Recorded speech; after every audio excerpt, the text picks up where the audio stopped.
تو آپ جو ہم یہ سارا دن بیٹھ کے شکوے کرتے رہتے ہیں نا، وہ اس نے کہا تھا فیض صاحب نے، اللہ کرے کہ رحمت کر کے، شکوہ ظلمت شب سے تو کہیں بہتر تھا، اپنے حصے کی کوئی شمع جلاتے جاتے.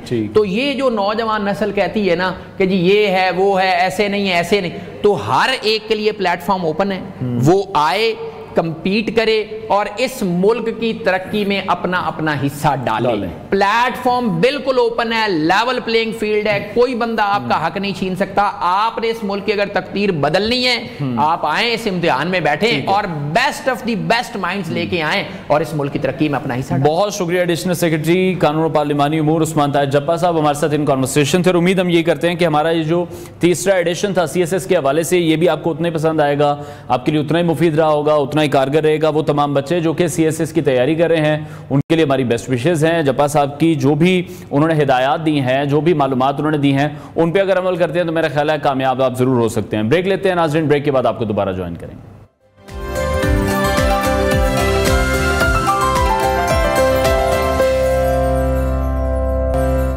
Welcome back to new Pakistan. ناظرین، سردیوں کا موسم جسم پر کئی اثرات مرتب کرتا ہے، خصوصاً جب درجہ حرارت میں اچانک کمی آ جائے تو جسم کی توانائی کم ہونے لگتی ہے اور سردی کی شدت محسوس ہوتی ہے.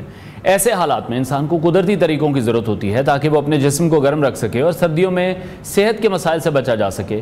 حکیموں کے مطابق قدرتی اجزاء کا استعمال سردیوں میں جسم کی حرارت کو برقرار رکھنے کے لیے ایک مؤثر طریقہ ہے. قدیم یونانی طب حکمت اور طب آیورویدا میں کئی ایسے نسخے موجود ہیں جنہیں سردیوں میں جسم کو اندر سے گرم رکھنے کے لیے استعمال کیا جاتا ہے.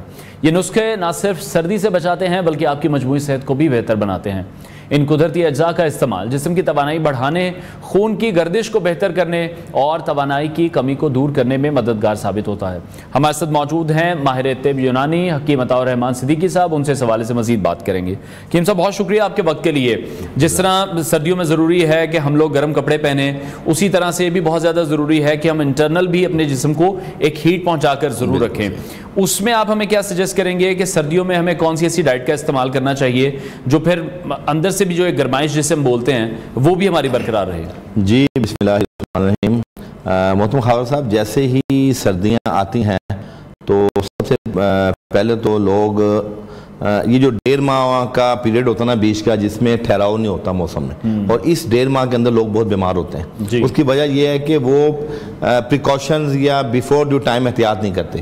مثال کے طور پہ ٹھنڈا پانی بھی چل رہا ہوتا ہے، آئس کریم بھی چل رہی ہیں.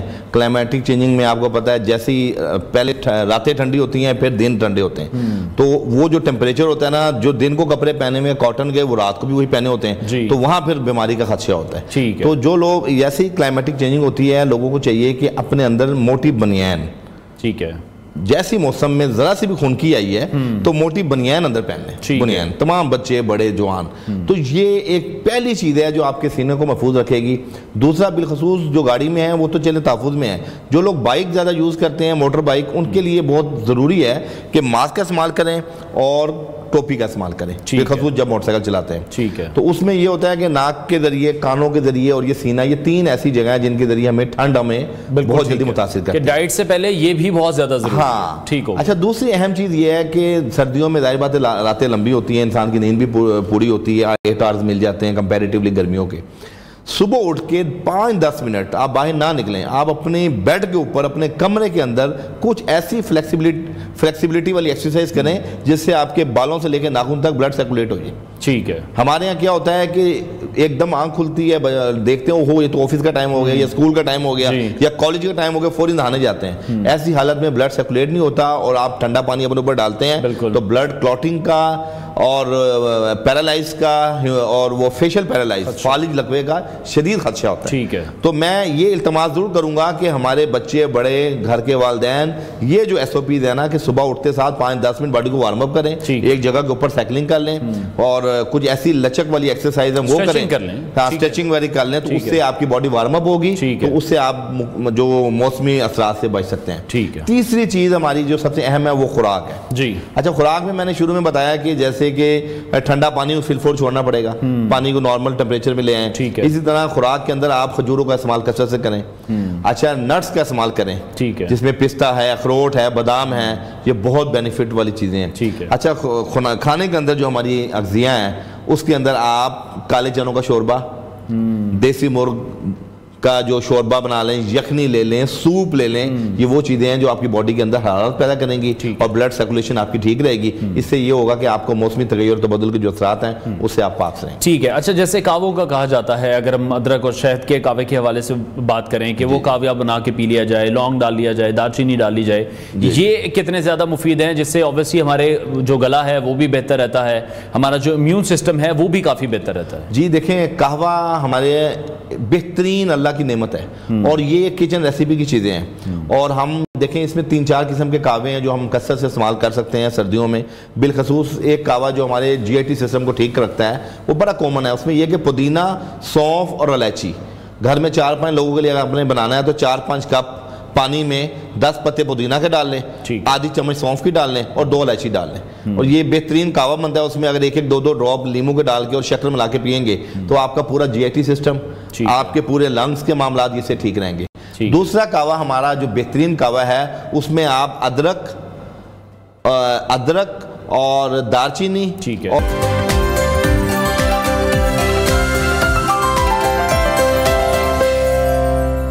Welcome back to new Pakistan. ناظرین, اب ہم ایک ایسی دلچسپ اور اہم تحقیق پر بات کریں گے جس نے شادی کے اثرات پر روشنی ڈالی ہے. آپ نے اکثر سنا ہوگا کہ شادی ایک ایسا لڈو ہے جسے کھانے والا بھی پچھتاتا ہے اور نہ کھانے والا بھی, لیکن حقیقت یہ اس سے بالکل مختلف ہے.